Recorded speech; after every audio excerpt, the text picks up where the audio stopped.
And it's with great pleasure that I'd like to introduce our next speaker, Dr. Romy Gadelrab, who I actually went to medical school with many moons ago. And she's now a consultant psychiatrist and clinical research fellow at the Institute of Psychology, Psychiatry and Neuroscience at King's, and co-chair of the Royal College of Psychiatrists Digital Special Interest Group. So today she's going to be speaking on digital hyperconnectivity, something that affects us all, and technology and our mental health. Thanks so much, Layla. I'm just want to have to share my whole screen. Okay. Okay, can you see everything okay? That's great, thank you. Okay, great, thank you. You might, I can't see the clock this way, so if you give me a shout if I'm going over, because it's very possible, because I think I'm kind of distilling a 1 hour talk into about 8 minutes, so do bear with me. So thanks so much for having me, Layla. So lovely, introduced me so nicely. I'm super interested in everything to do with technology and mental health, the good, the bad, the evil. I also work as honorary doctor at the National Centre for Internet Gaming Disorder, which is a pretty new diagnosis, and I'm learning a lot from being in that clinic. So indeed, today I want to talk to you about digital hyperconnectivity and what that might mean as it's affecting us right now on this Zoom call. So please do stick with me. Please focus on the screen. Please don't pick up your phone or any other kind of technologies while we're on this call. But when I'm talking about hyperconnectivity, a definition I quite like, but that's quite convoluted, is by this researcher called Rogers Brubaker, and he's saying it's essentially the condition in which everyone is potentially connected to everybody else, to an exponentially growing array of sensor embedded things, and to an infinity of digital content everywhere and all the time. And I kind of think about this because even if you try to get out to nature in a forest, you still probably might have a smart watch or a phone where you can Google almost any fact or reach almost anybody now that everybody's sort of hyper available on Twitter or social media, or even your family on WhatsApp. So I was trying to think a little bit more around today's theme of identity shifts and thinking about the pandemic. And I think this idea of hyperconnectivity and this shift to always being online has made a huge kind of change, not only to our daily lives, but in many ways actually to our identities, because we're no longer going online because we're always connected in some way. And even if we're asleep, people can interact with almost a second version of ourselves in the form of online personas we might have, or even if that's someone sending an email to our kind of doctor's email address. In terms of new identities, we're almost being constructed a little bit from the outside because we're kind of becoming service to all these sorts of kind of techno-social systems that we're now part of. And like I was saying, for even those of us who might not engage in social media, today, this call as an example, we're having to present digital versions of ourselves to our patients, to our students. We have to show that we're competent with Zoom calls and Teams, and we have these like curated virtual backgrounds to show who these digital versions of ourselves are.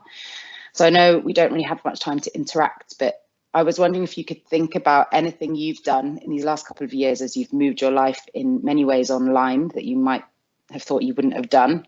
So these are things I was just thinking of last night. So I formed working relationships with colleagues who I speak to every week, and I feel like I know them really well, but I've never actually met them. I'm part of things like an online book club. Patients email me directly, which was something I was kind of against and didn't think I'd ever do, but it's part of very much my working life at the moment.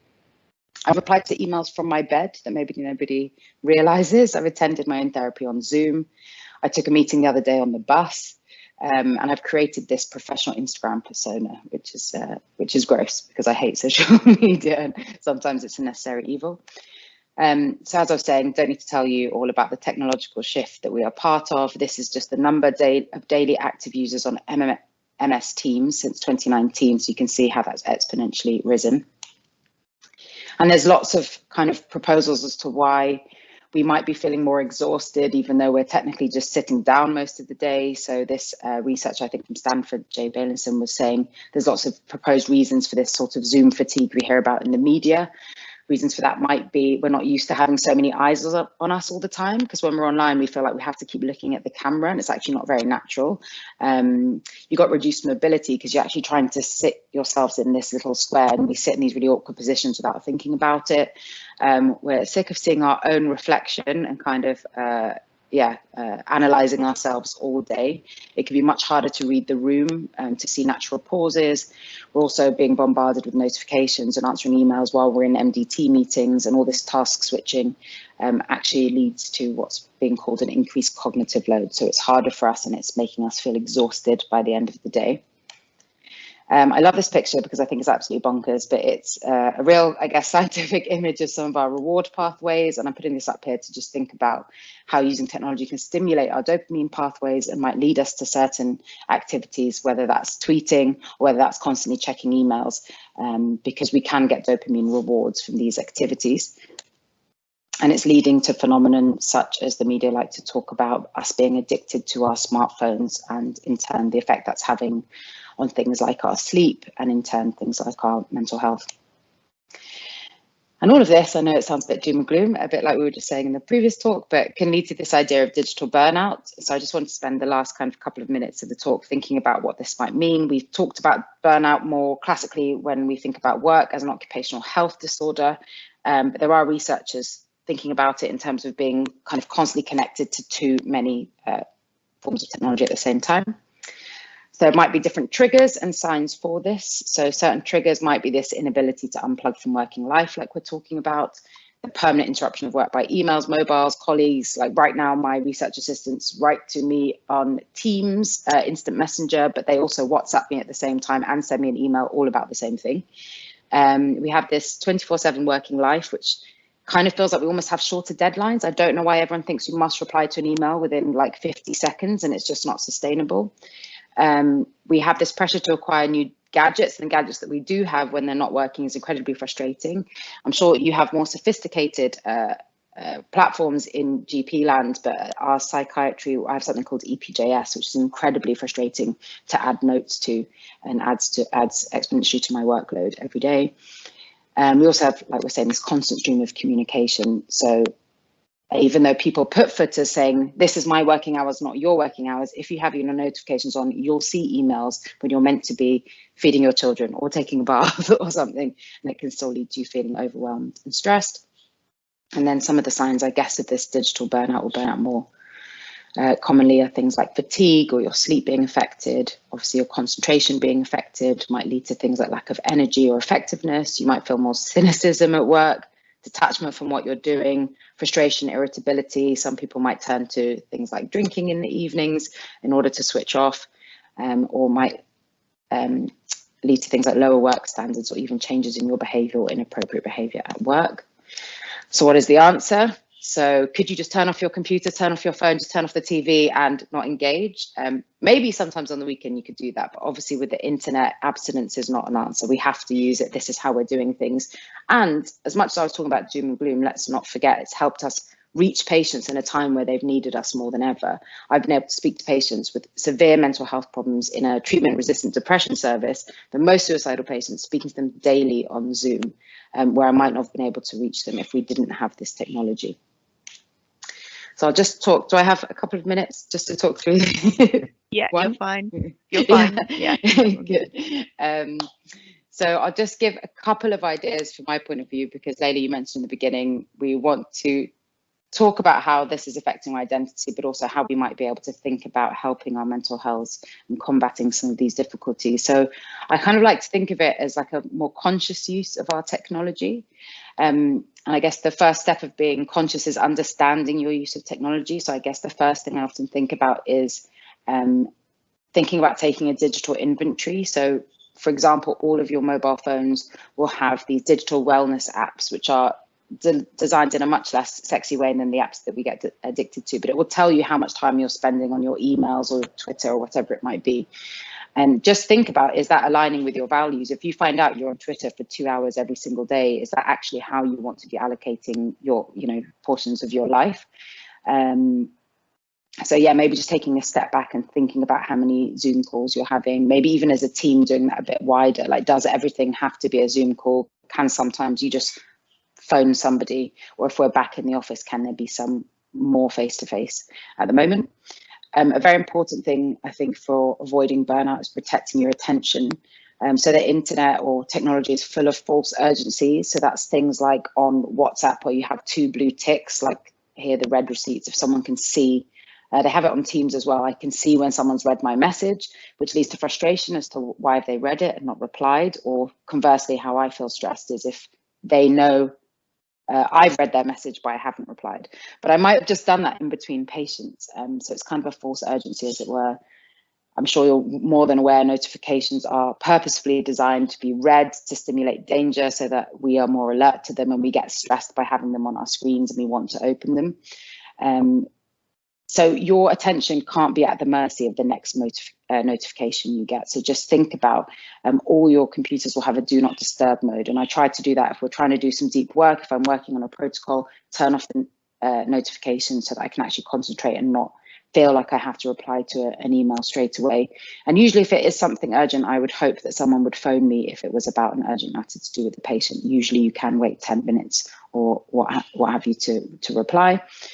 Also think about task switching. So same with email, sorry. So if you're in the middle of a piece of work and then you go and respond to an email and then come back to it, research has shown that you're actually less effective at the piece of work that you're doing. And again, thinking about the technology that we're using, the next thing I was thinking about was using the platforms to enhance and not hinder. So actually, I think the online diary is really helpful. I never used that until the pandemic, but now everything is scheduled in and I know what I'm doing. It's quite good. But I like to think about maybe matching your energy levels. So it's not always possible if somebody else books your appointments. But for example, if I need to work on a protocol, I might do that in the morning where my personal concentration is best. And then I try to schedule my Zoom calls in the afternoons because I'll always get energy from other people, from talking to my team, or I'll always have energy to talk to a patient. So if you can schedule your diary with the technology that we have, that can be helpful. Of course, think about tech-free activities. So whether that's areas of your office or your home where you're not going to have any technology. Lots of people talk about not having your phone in the bedroom, for example, not using phone before work, sleep. Of course, think about things like exercise, getting out in nature. I don't need to tell you that there's lots of research to show how both of those can increase, help your mental health. But also, I know it sounds cheesy, but are there any offline hobbies you can cultivate? I'm not particularly a sporty person, but for many people, this might be things like a sport or an art class, or even if there is now some in real life book clubs or something just to get you off your screens. And the reason here I've written shower moment is, there's no wonder when you go in the shower, you have that kind of shower moment where you think of an idea or you remember a friend's birthday, because sometimes I think when I'm in the shower is the only time I'm not connected to a podcast or an email or scrolling on Instagram. So I think we need to create more of those shower moments in everyday life. I mentioned this a little bit earlier, but just think about your company culture. So your practice, if you're in a place of, if you're, a managerial position, can you agree as a team on how you're going to use these technologies and what the expectations are from your teammates? And then here at the bottom, I've just put, think about the relationship with your basic needs. So again, just thinking about how technology, when you're doing that inventory, might be affecting things like your sleep. Or if you're scrolling on your phone while you're eating, are you eating more? Are you not taking care of your diet because you're not concentrating? So think about the sort of basic, or in other words, fundamental needs. And if you have time, this is like a very common used tool in coaching worlds to think, to kind of think about different areas of your life and mark them from 0 to 10.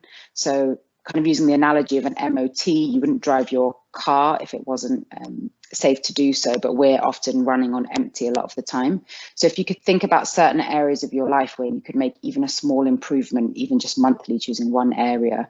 So for example, this month, I'm going to make more effort to turn off certain notifications and see if that benefits me over the next month. You could try sitting down and drawing a tool like this out. And I'm happy to share this slide or the slides later.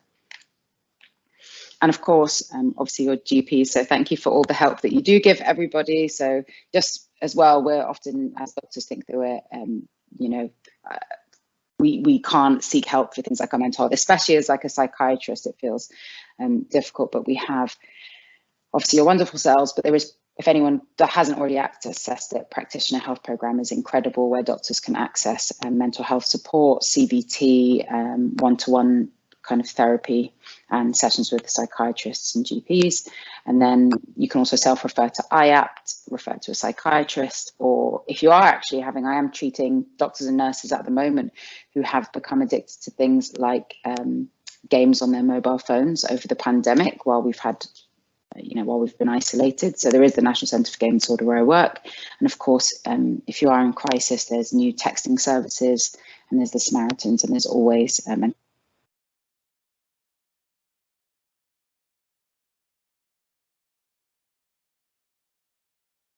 We've suddenly lost your sound, Romy. We've lost you, Romy. I think you might be muted, but Doesn't look like you are muted. I Oh. think you'd got to the end. Oh, there you are. You're back.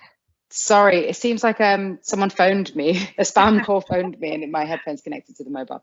So yeah, I hope you saw the end. I was saying, please feel free to reach out anytime, and I hope that's within time. But I'll stick around for questions. Lovely. Thank you very, very much.